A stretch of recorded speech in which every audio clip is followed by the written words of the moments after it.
На дворе стояла середина июля, лето в этом году выдалось жаркое и дождливое, поэтому и урожай был хороший. Тракторист Александр с рассветом вышел в поле, чтобы успеть за смену и собрать как можно больше сена. Ему предстояло собрать уже скошенную, высохшую траву и убрать на долгое хранение в зиму. В этом году скот точно голодать не будет, с удовлетворением подумал Александр, глядя на уже проделанную работу. И правда, сена в этом году должно быть много. Лишь бы успеть убрать до дождей, чтобы не сгнило. А зимой коровы и лошади с удовольствием будут кушать сено из лесных до полевых трав, чувствуя запах ушедшего лета. Несмотря на тяжелый труд, Александр любил свою работу. Пусть он часто бывает перепачканным машинным маслом, а руки его от работы стали черствыми и шершавыми, зато он мог создавать что-то этими руками, а не просто перекладывать бумажки с места на место в каком-нибудь офисе, делать вид, что его работа крайне важна. Парень вновь улыбнулся сам себе, сидя за рулем трактора. Сегодня должен быть самый важный день в его жизни. Сегодня он наконец-то решится сделать предложение девушке, в которую давно и бесповоротно влюблен. «Мария», — с каким-то внутренним наслаждением произнес парень ее имя, и перед его глазами проплыло лицо девушки с очаровательной улыбкой. Мария приехала в село по распределению 2 года назад по программе «Сельский доктор». Показав себя сразу же ответственным и отзывчивым специалистом, она заслужила у местных признания и уважения. И пусть первое время ей было тяжело самостоятельно разбираться во всех болезнях и жалобах, обращающихся к ней, но девушка не отступала, постепенно набираясь опыта и уверенности в своих силах. Александр вспомнил их первую встречу, и по лицу растеклась улыбка. Мария тогда только осваивалась в их поселке и спросила у него, как пройти в котельную.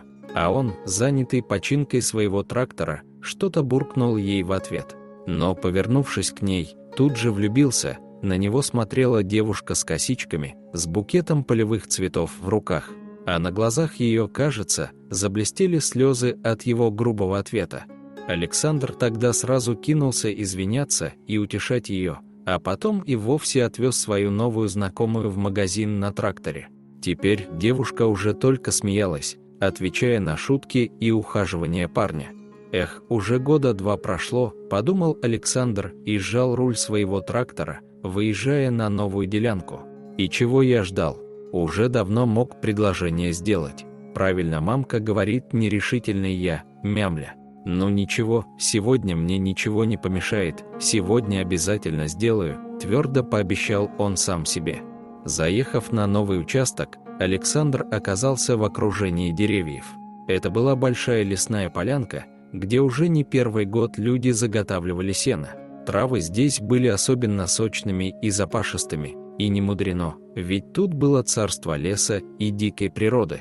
Вокруг трещали неутомимые кузнечики и летали стрекозы, то тут, то там слышался перестук дятлов, убивающих свои ритмы на стволах деревьев. Даже увидеть рыжий бок лисицы или длинные уши зайца, торчащие из травы, тут было не в диковинку. Однако парень не замечал всей этой красы, привыкнув к ней с детства и считая все это чем-то обыденным и само собой разумеющимся. В мыслях он был совсем не здесь. Но вдруг, подцепив очередной клок будущего сена, он заметил лежащую в траве крупную собаку. Вот дурочка, чуть на вилы не одел. Она лежит, хоть бы ей что, даже с места не сдвинулась. Возмутился парень такому беспечному поведению животного. Да и вообще, откуда она тут взялась? До деревни далеко. Неужели с дальней фермы вернулась? Выдвинул гипотезу Александр и, заглушив двигатель, выскочил из кабины трактора, решив отогнать собаку и немного передохнуть. Но каково же было его удивление и даже ужас, когда, сделав несколько шагов по направлению к находке, он понял, что перед ним и не собака вовсе, а дикая волчица со своим выводком. Мужчина остолбенел, не понимая, что ему теперь делать. Кинуться обратно. Но все знают, что волки, как и собаки, инстинктивно реагируют на убегающих, кидаясь за ними в погоню. Парень стал медленно пятиться, не спуская глаз с серой хищницы. Но почему же она так странно себя ведет? Вдруг озадачился парень. Волки избегают встречи с людьми, и увидеть в лесу волка гораздо труднее, чем лисицу. А это даже трактора не побоялась, с места не сдвинулась. Да еще и волчата с нею. Больная, наверное, подумал Александр, разглядывая лесную жительницу. Но в этот момент до его ушей донесся какой-то неестественный и чужой этим местам писк. Волчица засуетилась, поднявшись со своего места, и начала что-то обнюхивать. Так, есть, писк повторился. Вернее, Александр уже отчетливо слышал, что это был не писк вовсе, а плач крохотного ребенка, который неизвестно откуда взялся и которого волчица согревала теплом своего собственного тела. Парень обомлел от происходящего. «Уж не с ума ли я схожу?» – подумал он. «Как? Откуда? Почему?» Сотни вопросов родлись в его голове, не находя ответа ни на один из них. Было понятно только одно: волчица сознательно спасла жизнь этому ребенку, а теперь показала его человеку, чтобы тот позаботился о нем. Теперь речи не было о том, чтобы закрыться в своем тракторе и уехать отсюда, забыв эту историю, как будто ее никогда и не происходило. Александр был обязан забрать ребенка у волчицы, чтобы это ему не стоило. Парень начал медленно приближаться к хищнице, переводя взгляд то на нее, то на ребенка.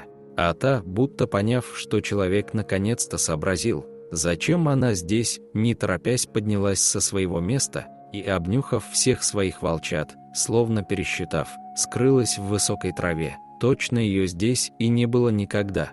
Александр наклонился над ребенком и осторожно, словно это была бомба, взял его на руки. Малышка, увидев его, улыбнулась своим еще беззубым ртом, и от этого что-то сильно заболело в груди парня, заставив его глаза увлажниться. «Как же можно такое создание и выбросить, словно мусор?» – негодовал парень. «Что же вы за люди такие, что дикие волки больше добра делают, чем вы к собственным детям?» Внутри все кипело от непонимания и злости. Попадись бы ему сейчас под руку эти нерадивые родители, быть бы им битыми.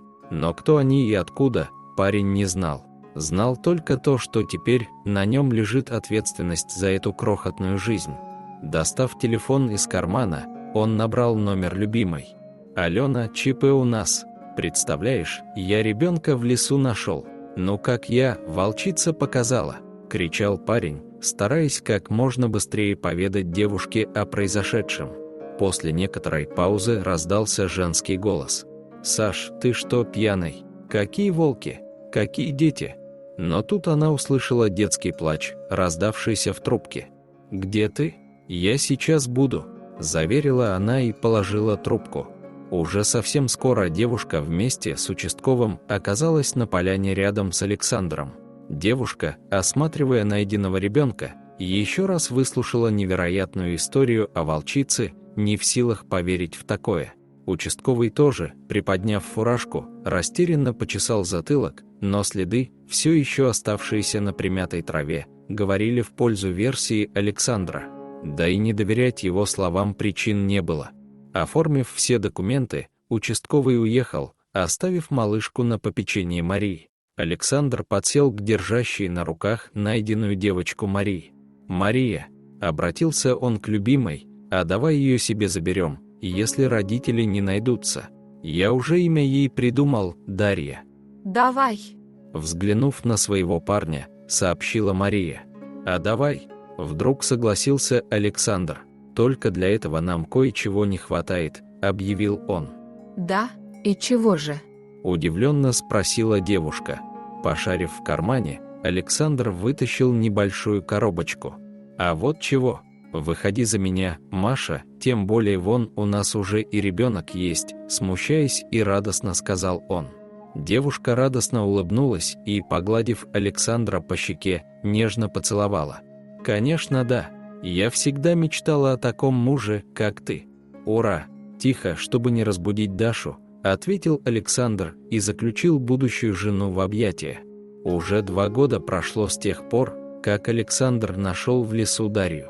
Девочка уже вовсю бегала по дому, стараясь помогать маме ухаживать за младшим братиком Тёмой, который появился на свет всего лишь год назад. Еще многого не умела, но старалась изо всех сил. А в отличие от взрослой Даши, многое прошло с тех пор. Но одно осталось неизменным: благодарность Наде и Александра той серой волчице, которая оказалась человечнее некоторых из называющих себя людьми. Дорогие друзья, если вам понравилась история, обязательно оставьте комментарий и подпишитесь на канал. До свидания.